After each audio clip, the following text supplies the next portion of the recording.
Accuracy and things like that takes a lot to learn. Takes a lot of backyard work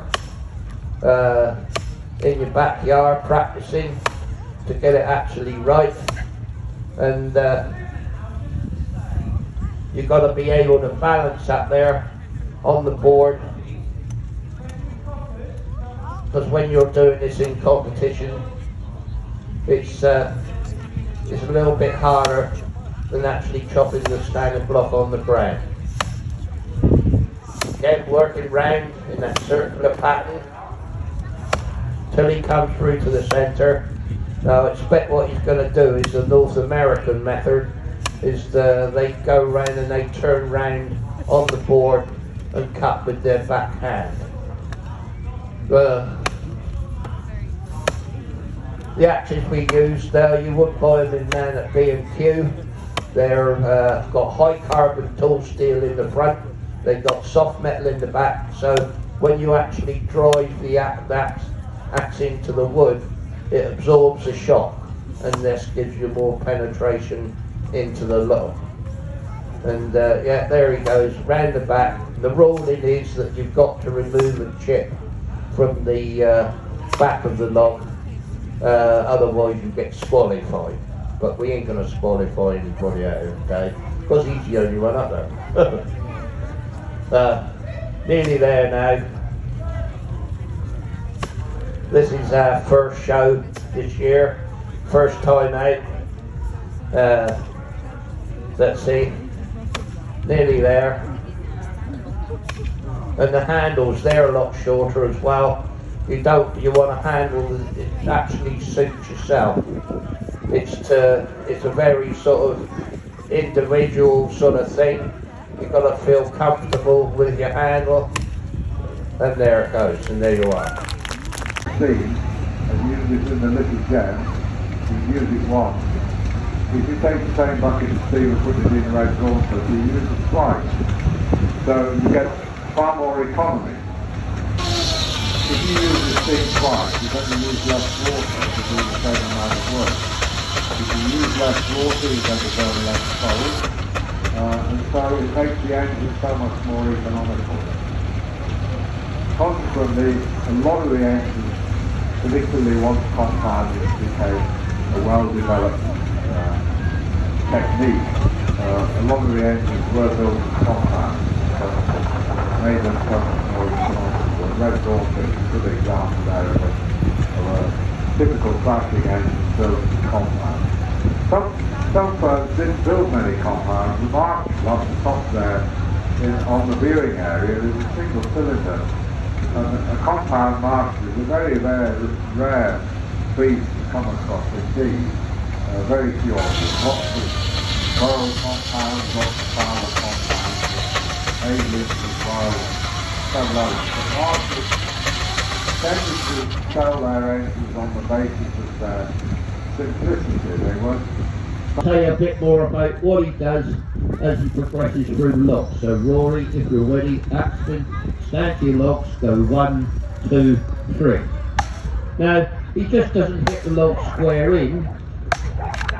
The most efficient way of getting through the wood is to work on a 40-45 degree angle. If you hit it straight in, that's the strongest part of the tree. That's where the tree is expecting to be hit. So the most efficient way that you can get through the wood is to work on this 40-45 degree angle. And you take out a scarf the same length as the diameter of the log. So if you've got a 12-inch log, you take out a 12-inch scarf, simple as that. You start marking it up in a place that's comfortable to you, taking care to miss all the knots, because the knots can hold on to your chip, and not only that, it can bend your axe, and the best way to do it is try and avoid them as best you can. And you work around in a circular pattern, taking out a chip, working backwards and forwards, backwards, front and back, and clearing your wood each time. You've got to have your axe hanging out the side of the log, otherwise your chip will not come free. you want about an inch or 3/4 of an inch, half an inch of your axe actually out either side of the wood so that the chip actually comes away. Works around through the centre in a circular pattern, 2 blows up, 2 blows down, then you get through to the centre and then you put what we call the driving blows in. He'll put 2 blows in upwards, so when he goes round the back he'll want to meet them from his back side. There goes one, there goes the other, and now he goes round the back and marks out his log a little bit higher, so when he comes to drive his log off, he's driving into what we call clean wood. If he gets his back scarf too low and he gets what we call his wooded, he can stand there all day and the log still won't come off. He's got to get his scarf right. So when he comes to drive the log off, he's driving into clean wood, and it takes him less time and he's got more chance of actually winning the race. Working around again in that circular pattern till he comes through to the centre and he wants to meet the driving blows what he put in on go 1, 2, 3. Now he puts what we call a pocket in the side of the tree where you've got to have a horizontal cut on the bottom and then a 30-degree angle on the top, and you've got to take it right to a point and get every little bit of chip out, so when you spear your board in, you've got a steel toe clip actually on the end of the board that actually grips into the grain of the wood. So, and if you leave any little bit of chip in there or something like that, you won't get the board in right into the point of the actual pocket. And you want to use the heel of the axe, not the full face of the axe, because if you use the full face of the axe, you'll bust the chip out, and when you go and put the board in, it will drop down, and then your board won't hold. You've got to get it right, but if you do, then they'll stand you up there and they'll hold you up there very well. And it's the weight, it's the weight of the axeman that actually holds him up there. So there you are. Well done, Joe. Now he's up there. The tree is a little bit more difficult. Your back foot is directly behind you. You can't get the same amount of same amount of leverage on the end of the axe. And you've got to learn to balance, because you're stood on a board that's only sort of like 7 or 8 inches wide. But it takes a lot of backyard sort of work. You've got to put a lot of practice in, a lot of time, and that to gain your sort of accuracy and things like that, and B, to gain the confidence to actually stand up there. And but otherwise it's the same as cutting the standing block on the ground. Works around in that circular pattern till he comes through to the centre. Now I think he's probably going to do what they do in North America, is to turn round on the top board and cut with his back hand. In the southern hemisphere they come down and go back up the other side, but as we're sort of demonstrating here rather than actually competing, then I expect he'll turn around on the top board and cut with his back hand. This is what they do in North America, but the ruling is that you've got to remove a chip from the back side, otherwise you'll get disqualified. But we're not going to disqualify anybody here today, as is any one of them. And there you are.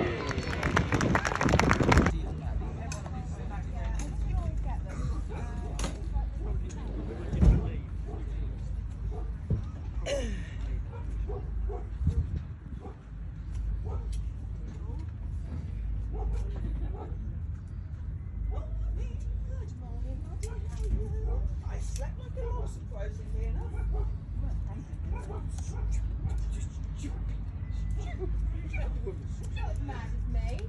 I would have done if we'd been far afield, but only 5 miles down the road. Not what I'm doing.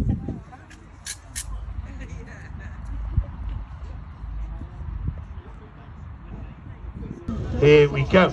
So, first of all, a little bit off down there, and then we start here. Down through, and off it comes. Now, bear in mind, we take this belly wool off first. She is only 12 months old, and this belly wool, she's been lying on for that 12 months.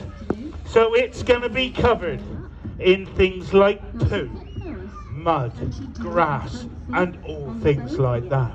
It's not the best grade wool at all, but we don't throw it away.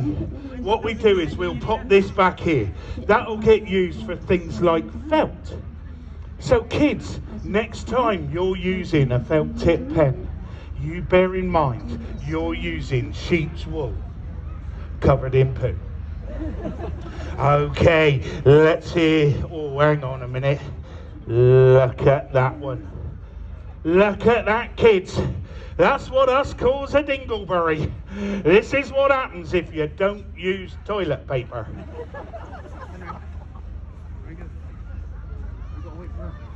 Okay, shall we finish shearing this sheep off?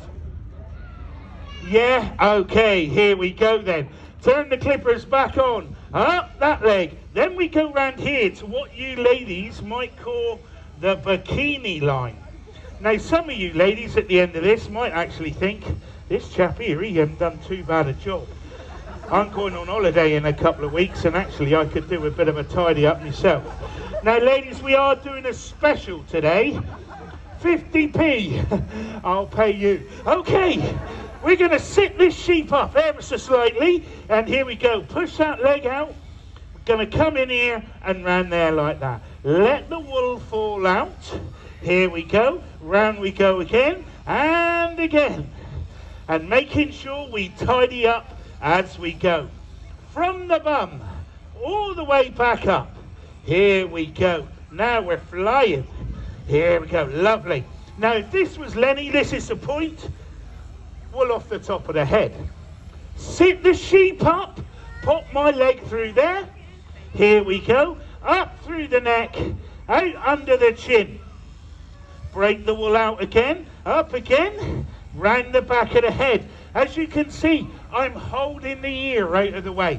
That's because the ear, she's waving. Stop it. No. Those ears have got our ear tags in them.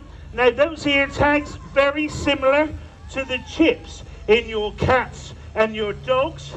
And what they do is they tell us where this sheep has been, where it's gone, where it's going. Because these days, ladies and gents, traceability is very, very important. So, here we go. Up over the back, I'm tidying up as I go. Now, normally, my bum would end up facing you. It's not my best bit. So, I'm going to turn this sheep around so that you can see what I'm doing. Here we go. Tidy up around the chin again. There we go. Right, down this side. Sit the sheep up, pop her head through there. Oh, mind yourself, make sure that doesn't come down and bang you on the head, bud. There we go. Down over this side. Lovely. Now, gotta get under the armpit. Don't want her going away looking too European. Not now we're out.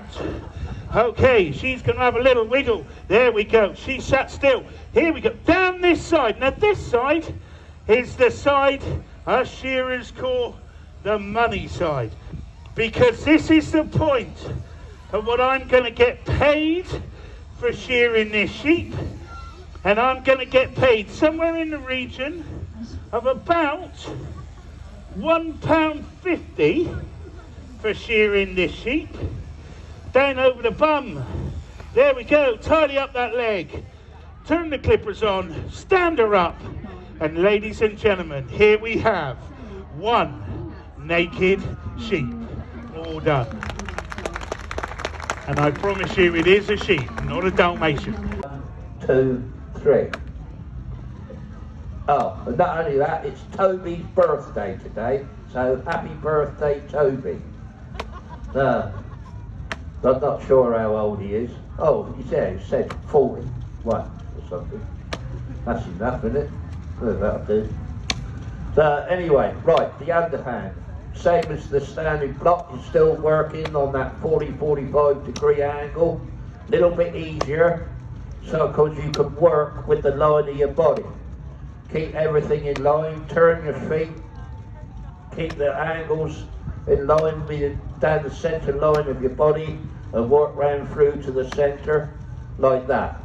It's all, the standing block is a little bit harder. You've got to work across the line of your body. It's all hand-eye coordination. One blow in the right place is worth two in the wrong.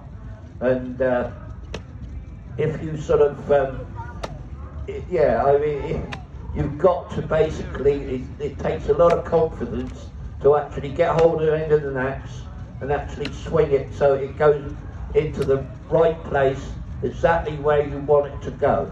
Not hit all over the place. You want to keep your scarf as clean as ever you can. So if you do cut more accurately, you've got more chance of winning the race. And so it's better to hit hard, hit a bit slower, hit harder, and then just build your speed up in the end of it.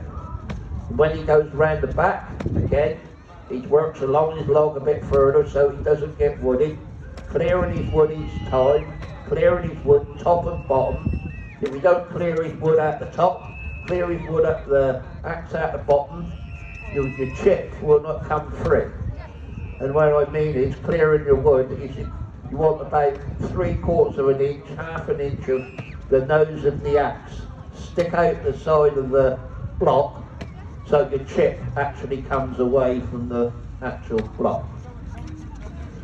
So working around in that circular pattern, 2 blows up, 2 blows down, and now he's just gonna right in the bottom, and he just drive the log off now. It's crackling's gone. There you are. They're just gonna draw a disc off, and you'll see how actually they do cut. They'll drop inch and a half every time you pull the saw through the wood. Now, there's a lot of controversy going around with different types of tooth patterns and things like that, but and there it goes. And you'll see how actually it does work. It draws out a straw of wood and not sawdust as such, and it will drop inch and a half, 2 inches every time you pull the saw. But they are extremely aggressive, and if you get them wrong and put too much weight on them, they will sort of start to buckle up. But because they're so hungry and they just want to eat. Hopefully the music will start.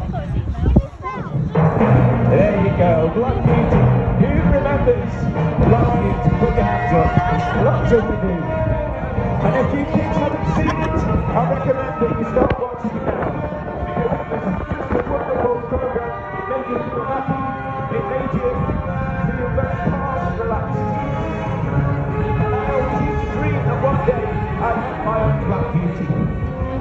Another one was White Horses, which is my sister's favourite. My sister had a couple of ponies, and we used to take them on the beach when we were kids, riding in the sea. Our heroes were Martin Smith and David Groom, Caroline Bradley. My hero was Red Rum, the racehorse.